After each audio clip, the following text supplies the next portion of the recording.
Welcome back to the Red Stove. It's me, your host, Dat Boy Best Boy, and we're here today so we can talk about All for One and what his new plan may be, also where I think he's hiding.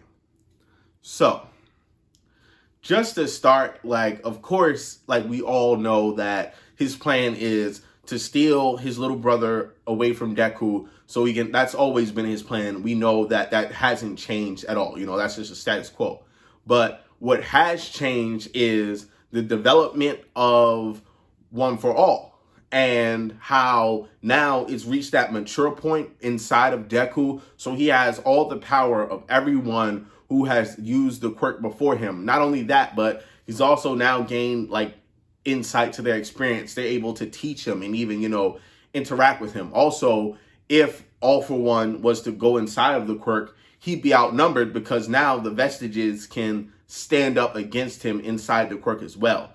So, with him knowing all of that and being the mastermind that he is, his approach definitely has to change. He's like, okay, now that I know that he's manifesting more quirks and he's going to have more abilities, he's going to have all the abilities of the people that I've had to fight over the years. So none of that's a surprise to him. He knows all the abilities they have, but he just doesn't know how Deku is going to be able to use and or execute them. It makes Deku a bigger threat. Also, so that's why I believe he sent the assassin, because it's not, I feel like he absolutely knows that, okay, she's probably not going to be able to capture him and bring him back to me. But what she will be able to do is show me where he's at as far as power-wise. How well is he at using these quirks? What is he capable of? What are his weaknesses are? I feel like he's probing just to see, okay, what can Deku do? How well can he fight? Is this still a winnable fight for me and Shigaraki? Because now, with him unlocking all the other quirks of the previous vestiges, it's looking like a much fairer fight. So I definitely think that chapter next week is going to be, I just used her to see where he was at. That way now I can formulate a better plan for when I want to go and fight him. Also, just depending on how the top three heroes act, what is Hawk's Endeavor and Best Genesis, what are they going to do? Are they going to allow Deku to fight it out and hang back? Or are they going to engage and fight her as well?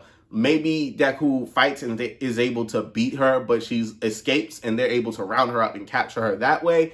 But also it will force them to show their hand. We are actually keeping an avid eye on Deku as well. It would show them. But I feel like All for One kind of already knows that, because for him to find Deku, he would also have to know where he's at. This isn't a random attack. They attack, it's been staged. She knew where his whereabouts were and she knew where All Might's whereabouts were. Also, something else that kind of it made me think was he has danger sense.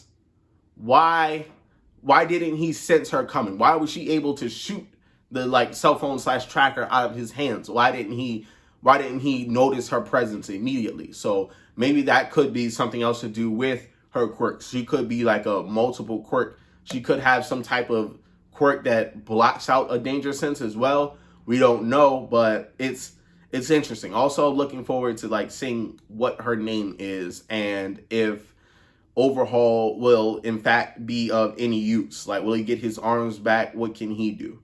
Because it also seems kind of weird that One for All would send him out there with his capabilities, because he can easily rebuild One for All's body the way he wants it to with his quirk. So I kind of feel like, it's kind of strange to see him throw him away like that. Just a random attack against Deku, unless they're able to escape. Which leads me to, my suspicion as to exactly where is One for All hiding. And I do believe it's at one of these hero schools that they've opened up as a temporary shelter for the citizens. And I think he really could be at UA. It would make a lot of sense. They have all of those deserted battlefield areas where there's nothing. So if the trader was able to get him and Shigaraki inside of the school somehow, and they could hide out in one of those deserted areas and regather their strength, it would make the most sense, because they'd never start to look for them in the school. it just makes sense from a standpoint of them not looking there first, and also the accessibility he would have to the school from the traitor. Like this would they've already infiltrated the school at once when they did the attack, during the training, during the disaster training. So of course they're going to be able to get into the school again. Also, I feel like that's where All For One would want to fight Deku.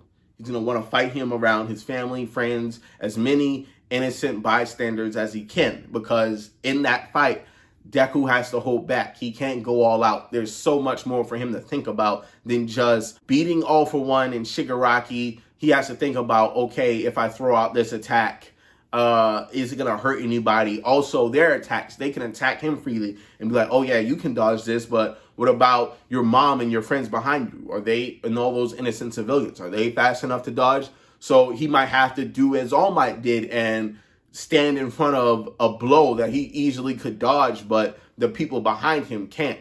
So I just feel like that would be, if I was All For One, that's where I would fight, and that's why I would fight there, just because it makes the most sense for me. I can move around as freely as I can.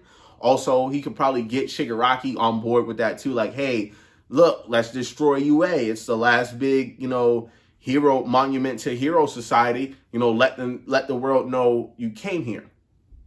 Because at this point, maybe All For One's done, running the underworld. Maybe he doesn't want to do that anymore. He could just, like, you know what? I want to spend the rest of my years out hanging out with my little brother. We can watch our favorite TV show like we used to when we were kids.